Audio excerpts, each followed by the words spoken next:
ছাত্রছাত্রীরা সকলে নিশ্চয়ই খুব ভালো আছো। আজকে আমি তোমাদের তরুণ সান্যালের লেখা বর্ণপরিচয় কবিতাটি নিয়ে আলোচনা করব। বর্ণপরিচয় কবিতাটি নিয়ে আলোচনা করার আগে আমি কবি পরিচিতি সম্বন্ধে কিছু বলে নিচ্ছি। 1932 সালের 29শে অক্টোবর বাংলাদেশের বৃহত্তম পাবনা জেলার পোপজানা গ্রামে কবি তরুণ সান্যাল জন্মগ্রহণ করেন। শৈশব ও কৈশোর কেটেছে তার এ গ্রামেই। 1971 সালে বাংলাদেশে মুক্তিযুদ্ধ চলাকালীন তিনি ছিলেন কলকাতার স্কটিশ চার্চ কলেজের অর্থনীতির অধ্যাপক। এরপর তিনি যুক্ত হয়ে পড়েন মুক্তিযুদ্ধের সঙ্গে। তার লেখা 12টি কাব্যগ্রন্থ, 7টি প্রবন্ধগ্রন্থ, 3টি কবিতার অনুবাদ গ্রন্থ। তার উল্লেখযোগ্য কাব্যগ্রন্থ হল মাটির বেহালা, অন্ধকার উদ্যানে যে নদী, তোমার জন্যই বাংলাদেশ ইত্যাদি। তরুণ সান্যাল রবীন্দ্র পুরস্কার, বাংলাদেশে মুক্তিযুদ্ধ মৈত্রী সম্মান পেয়েছেন। তার প্রথম কাব্যগ্রন্থ প্রকাশিত হয় 1956 সালে। তরুণ সান্যাল বেড়ে উঠেছেন সাম্যবাদী চেতনায়। দেশভাগ, সাম্প্রদায়িক অসন্তোষ, উদ্বাস্তু সমস্যার প্রভাবে 50-এর দশকের অনেক কবি যখন আত্মমগ্নতায় আশ্রয় খুঁজছেন, তরুণ সান্যালের কবিতা তখন স্পষ্ট হয়েছে প্রতিবাদী ও সমাজ বিশ্লেষণের প্রবণতা। 2017 সালের 29শে আগস্ট কবি তরুণ সান্যালের জীবনাবসান হয়। কবি তরুণ সান্যাল বর্ণপরিচয় কবিতায় দেশের ভবিষ্যৎ নাগরিক অর্থাৎ শৈশবকে অনুষঙ্গ করে সামাজিক শ্রেণী বৈষম্যের এক সুন্দর ছবি তুলে ধরেছেন। সেই সঙ্গে আর্থসামাজিক অবস্থানে থাকা মানুষের জীবনচর্চার বৈপরীত্য তুলে ধরেছেন। আমাদের এই শহর কলকাতার গর্বের ভিতরে আবিষ্কার করেছেন সেই কলকাতা যাদের শ্রমে ও রক্তে গড়ে উঠেছে এই নগর কলকাতা। আমি কবিতার লাইনগুলো পড়ছি এবং তার অর্থগুলো বলে দিচ্ছি। দেউড়ির সামনে টুলে বসে মস্ত গোঁফ উর্দি ও নিষেধ, একটি দুটি নীল বাস উড়ে আসছে, ছুঁয়ে যাচ্ছে হাওয়ায় শ্যাম্পুর হালকা গোলাপ বা ল্যাভেন্ডার জুঁই, এবং স্বর্গের ভাষা জলের ওপরে জলপাতে, এবং মার্বেল সিঁড়ি বেয়ে উঠে যাচ্ছে দ্রুত স্যাচেল টিফিন বাক্সে। মায়েদের স্ট্যাটাস সিম্বল হয়ে পরিদের শিশু, বাবাদের আকাঙ্ক্ষা ও ব্যয় হয়ে ভারতের ভাবী শাসকেরা। কবিতার প্রথম স্তবকে একটি ইংরাজি মাধ্যম স্কুলের আভিজাত্য ও জৌলিশের যে চোখ ধাঁধানো বিচ্ছুরণ তার প্রকাশ ঘটেছে। এইসব স্কুলে সমাজের উচ্চবিত্ত শ্রেণীর শিশু সন্তানেরা পড়াশোনা করে।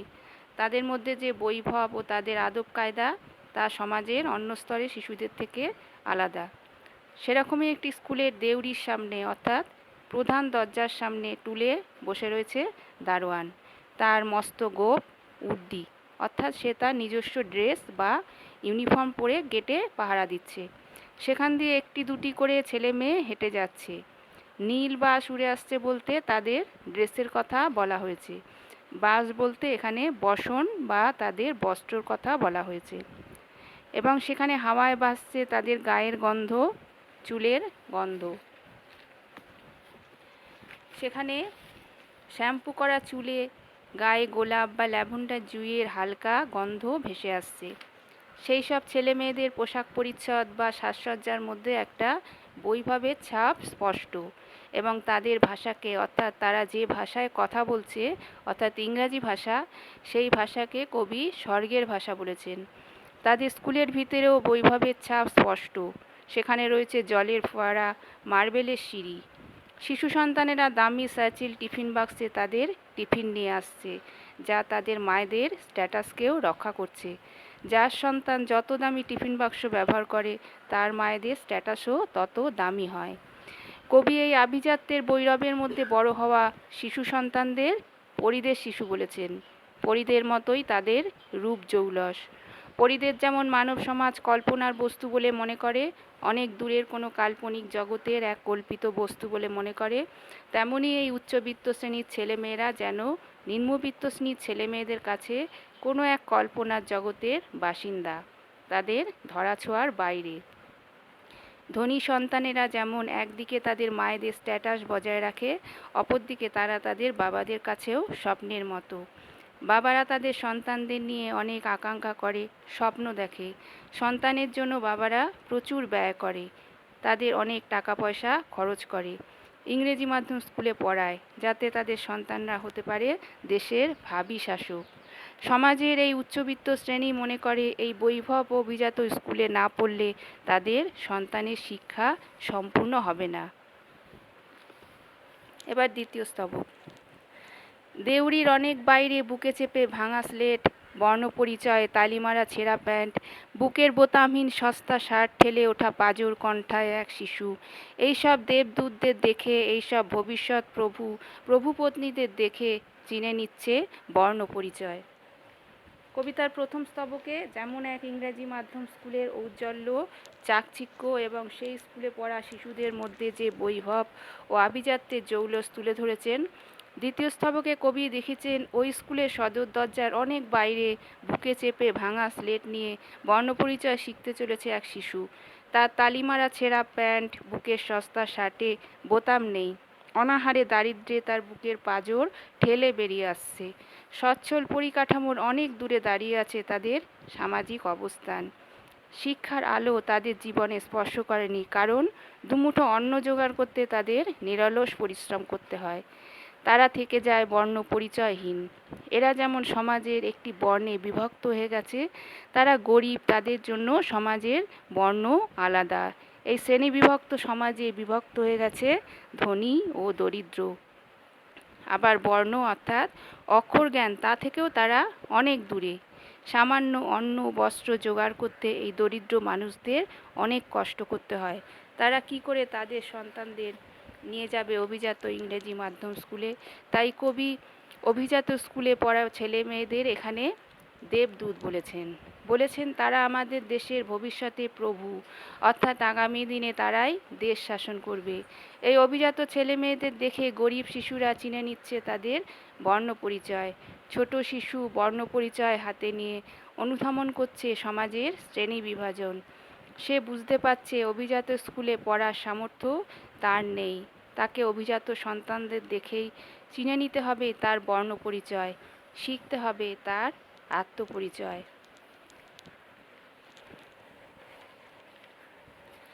প্রাসাদ ও বস্তি নিয়ে, প্রাচুর্য ক্ষুধা নিয়ে দেউড়ির ভিতরে ও বাইরে বয়ে যাচ্ছে একটাই কলকাতা।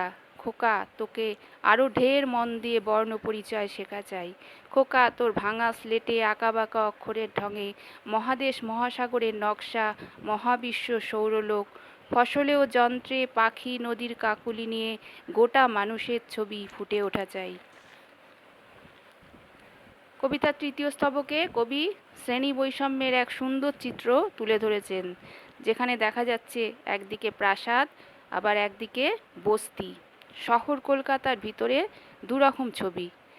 স্কুলের সদর দরজার ভিতরে যেমন বৈভব আভিজাত্যের জৌলুস, তেমনি সদর দরজার বাইরে দারিদ্র্যের হাহাকার। ভাঙা স্লেট, সস্তা জামা পরা শিশু।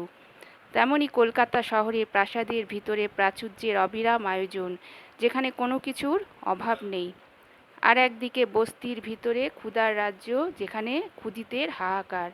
সেখানে শুধু নেই আর নেই, অভাবের তাড়নায় তাদের জীবন দুর্বিষহ। যে ধনী অভিজাত বাবা অভিজাত স্কুলে তার সন্তানকে পড়িয়ে তার জন্য প্রচুর অর্থ ব্যয় করে স্বপ্ন দেখে তার সন্তান একদিন দেশের ভাবী শাসক হবে, তেমনি একজন গরিব বাবা তার সন্তানকে বলে, খোকা, তোকে অনেক মন দিয়ে বর্ণপরিচয় শিখতে হবে। থাক না তার ভাঙা স্লেট, অপ্রাচুর্যের হাহাকার। এই অপ্রাচুর্যতা নিয়েই তাকে এগিয়ে যেতে হবে। উচ্চবিত্ত শ্রেণীর রঙিন ঝকঝকে মলাটের বই নয়, রং হারিয়ে যাওয়া বর্ণপরিচয় তাকে অনেক মন দিয়ে পড়তে হবে। তার ভাঙা স্লেটেই গড়ে উঠবে মহাদেশ মহাসাগরের নকশা। তাকে ওইটুকু নিয়েই মহাবিশ্ব জয় করতে হবে। তাকে ফসল ফলাতে হবে, যন্ত্র নিয়ে কাজ করতে হবে। এই দারিদ্রতাকে সঙ্গী করে তাকে এগিয়ে যেতে হবে, একটা সম্পূর্ণ মানুষ তৈরি হতে হবে। এর মধ্যে কোনো ফাঁক রাখলে হবে না। দরিদ্র খোকাকে খুব মন দিয়ে সব কাজ করতে হবে। তার ছেঁড়া জামা ভাঙা স্লেটে গড়ে উঠবে ভবিষ্যতের পৃথিবী। কবি এই স্তবকে এক ছোট খোকার মধ্যে দিয়ে জীবনের এক সত্যকে তুলে ধরতে চেয়েছেন, যেখানে ধনী ও দরিদ্রের বিভেদের মধ্যে ছোট খোকাকে মাথা উঁচু করে চলতে হবে। কবি বলতে চেয়েছেন ধনী অর্থাৎ উচ্চবিত্ত শ্রেণীর পাশে দরিদ্ররা অর্থাৎ নিম্নবিত্ত শ্রেণীর মানুষেরা যেন চাপা না পড়ে যায়। গোটা মানুষের ছবি বলতে সম্পূর্ণ মানুষের কথা বলা হয়েছে। যেখানে সম্পূর্ণ মানুষ হতে গেলে দরিদ্র খোকাকে খুব ভালো করে মন দিয়ে পড়াশোনা করতে হবে। দরিদ্র পরিবারে তাকে বিভিন্ন বই ও প্রয়োজনীয় জিনিস কিনে দেওয়ার সামর্থ্য নেই। সে যা পেয়েছে তাই দিয়েই তার মধ্যে যেন গোটা মানুষের ছবি ফুটে ওঠে। আমার তো চলে গেল ত্রস্ত দিন লাঙলের বাটে হাত রেখে, আমার তো বয়ে যায় ভরা বেলা যন্ত্রের পাঞ্জায় হাত রেখে, আমার তো পদপাতি পিচের গরম চুমা অনাবৃষ্টি উচ্ছেদ বা ছাঁটাই মিছিলে। এই স্তবকে কবি এক গরিব পরিবারের এক বাবার ছবি তুলে ধরেছেন, যেখানে তার দিনগুলি কাটে ত্রস্ত দিনে অর্থাৎ ভীতভাবে। কারণ সে জানে না আগামী দিনের যে অন্ন সে কিভাবে জোগাড় করবে। তার দিনগুলো লাঙল চালিয়ে কেটে গেল, অর্থাৎ খেতে ফসল ফলানোই তার কাজ।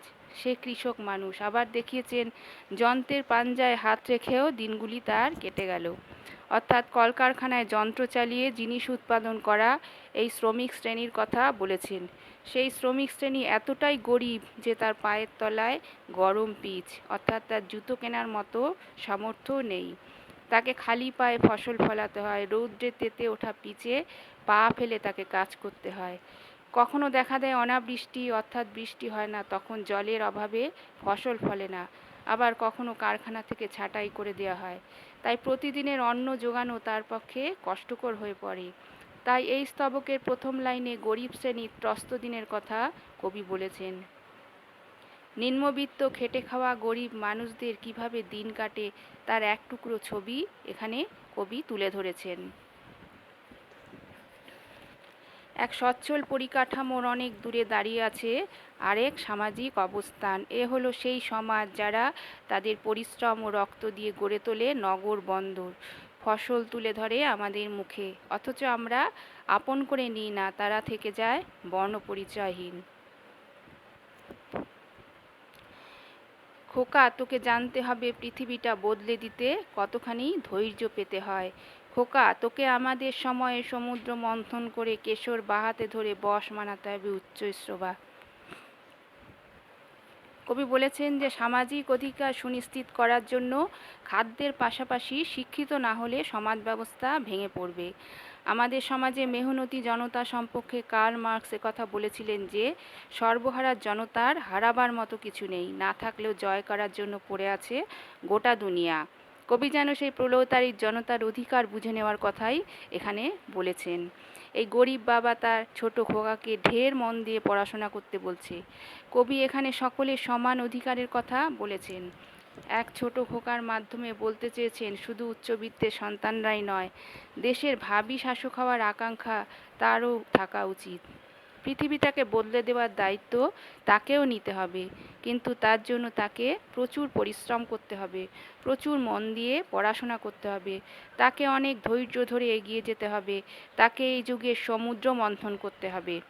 এই সমুদ্র মন্থন সম্বন্ধে আমি এই প্যারাটা পড়া হয়ে গেলে তোমাদের বলছি। উচ্চশ্রবা হলো ইন্দ্রের ঘোড়া, খুব দ্রুতগতির ঘোড়া, তাকে বশ মানানো খুব কঠিন। খোকাকে এর থেকেও কঠিন কাজ করতে হবে। কবি খোকার মাধ্যমে বলতে চেয়েছেন এই দ্রুতগতির ঘোড়ার কেশর বাহাতে ধরে তাকে বশ মানাতে হবে। বাহাতে যে কোনো কাজ করা খুব কঠিন। কবি আসলে বলতে চেয়েছেন জীবনের চলার পথ খুব বন্ধুর, কঠিন। এই বন্ধুর পথে হাঁটতে গেলে দরকার অসীম ধৈর্য। ধৈর্য ধরে আস্তে আস্তে তার লক্ষ্যে এগিয়ে যেতে হবে। চিরকাল শাসক শ্রেণীর মানুষ দুর্বল মানুষদের অবজ্ঞা করে এসেছে, তাদের নিচু শ্রেণী করে রাখতে চেয়েছে। এই উচ্চবিত্ত শ্রেণীর মধ্যে থেকে খোকাকে তার জীবনের লক্ষ্যের পথে এগিয়ে যেতে হবে। কেশর বাহাতে ধরে বলতে বোঝানো হয়েছে খুব কঠিন কাজকে সহজভাবে করতে হবে। খোকাকে সেইভাবেই তৈরি হতে হবে। এবার আমি সমুদ্র মন্থনের পৌরাণিক কাহিনীটি আমাদের বলছি।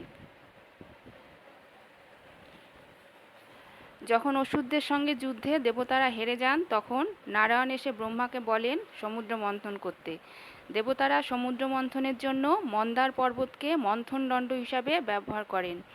কিন্তু দেবতারা পর্বত উত্তোলনে ব্যর্থ হলে অনন্তনাগের শরণাপন্ন হলেন। এরপর দেবতা ও অনন্তনাগ সমুদ্রকে জানান তারা অমৃত লাভের জন্য সমুদ্রকে মন্থন করবেন।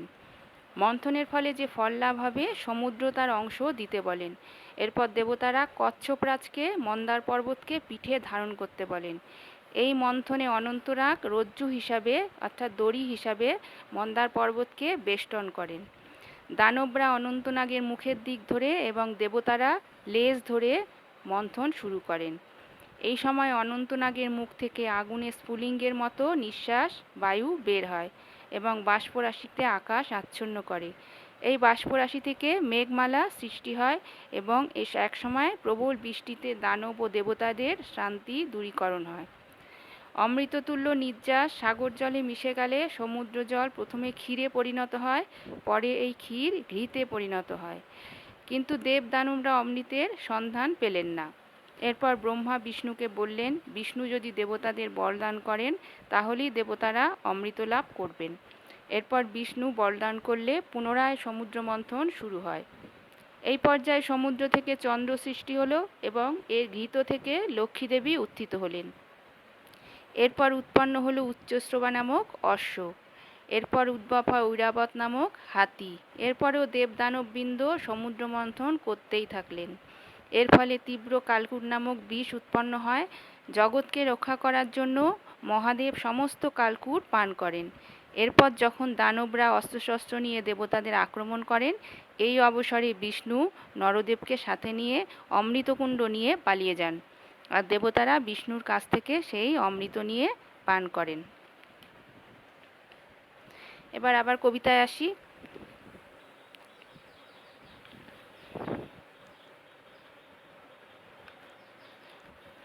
না কোনো অফিস ঘরে টাই প্যান্ট পরে জগদ্দম্ভ নয়, তোকে নিতে হবে এই শশাগড়া ধরিত্রীর কঠিন দায়িত্ব, শান্তি সমৃদ্ধির দায়।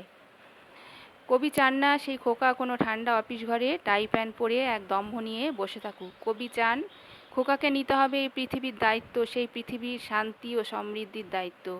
পড়াশোনা শিখে একটা চাকরি পেয়ে টাই প্যান্ট পরে অফিস ঘর সামলানোকে সকলে তার লক্ষ্য বলে মনে করে। সে তাই নিয়ে তার দম্ভ প্রকাশ করে, নিজেকে অনেক বড় বলে মনে করে। কিন্তু কবি আসলে বলতে চেয়েছেন পড়াশোনা শিখে শুধু এটুকু লক্ষ্যে নিজেকে বেঁধে ফেললে হবে না। অনেক কষ্ট করে পড়াশোনা করে তাকে নিতে হবে পৃথিবী চালানোর দায়িত্ব, অর্জন করতে হবে পৃথিবীকে নেতৃত্ব দেওয়ার ক্ষমতা। পৃথিবীতে যাতে সর্বদা শান্তি সমৃদ্ধি বজায় থাকে তার দেখার দায়িত্ব তাকে নিতে হবে, তবেই সে হতে পারবে সম্পূর্ণ মানুষ। সর্বহারা জনতার সন্তানরা ঠান্ডা অফিস ঘরে টাই প্যান্ট পরে শুধুমাত্র স্বার্থকেন্দ্রিক লড়াই লড়বে না, তারা লড়বে নিপীড়িত লাঞ্ছিত বঞ্চিত মানুষের জন্য, যারা জানে না সব কিছু থেকেও কেন তাদের কোনো কিছুতেই অধিকার নেই। কবি এইসব শিশুদের হাতে ভবিষ্যৎ পৃথিবীর সুখ শান্তি সমৃদ্ধি রং যাবতীয় দায়িত্ব তুলে দিতে চান, যাতে তারা শ্রেণীহীন এক বর্ণপরিচয় সৃষ্টি করতে পারে। এখনই সময় খোকা ভালো করে শেখ, এখনই সময় খোকা ভালো করে চোখ মেলে দেখ, এখনই সময় খোকা, তোর বর্ণপরিচয় আমাদের স্বপ্ন ভাবিকাল। খোকার বর্ণপরিচয় খেটে খাওয়া মানুষের স্বপ্ন ও ভবিষ্যৎ। গরিব বাবা তার ছেলেকে বলেছে, এখনই তো সময় এসেছে ভালো করে শেখার, পৃথিবীটাকে চোখ মেলে দেখার। সম্পূর্ণ মানুষ হয়ে খোকা যেন উচ্চবিত্তের সাথে এক আসনে স্থান করে নিতে পারে। ধনী সন্তানদের পাশে এই গরিব সন্তানও যেন মুখ উজ্জ্বল করতে পারে। তার ভাঙা স্লেট সস্তা জামা জৌলুসীন বর্ণপরিচয়ের অন্ধকারে যেন এক নতুন আলোর সন্ধান পাওয়া যায়। এখনই সময় এসেছে তার পৃথিবীর ভাবী শাসক হওয়ার, এখনই সময় এসেছে তার এই সুন্দর পৃথিবীর দায়িত্ব নেওয়ার। তাই তাকে আরও ঢের মন দিয়ে বর্ণপরিচয় শিখতে হবে। কবি তরুণ সান্যালের কাব্যভাষা তার বৈদগ্ধ্যের নিরন্তর চর্চার ফসল। এ ভাষা 50-এর দশকের অন্য কবিদের থেকে অনেক দূরে। তিনি তার সময়ের এক স্বতন্ত্র কণ্ঠস্বর। শ্রেণী ও সমাজের প্রতি তার যে দায়বদ্ধতা তা শুধু কাব্যজীবনের মধ্যে সীমাবদ্ধ থাকেনি, যে কোনো সামাজিক ও রাজনৈতিক বিচ্যুতি তাকে উদ্বেল করেছে। আর আমরা পেয়েছি এক প্রতিবাদী কণ্ঠস্বরকে, যিনি নির্দ্বিধায় জনতার মধ্যে এসে দাঁড়িয়েছেন তার ব্যক্তিগত বিশ্বাসের ভূমি থেকেই। আজ তাহলে এই পর্যন্তই। ভালো থেকো সকলে।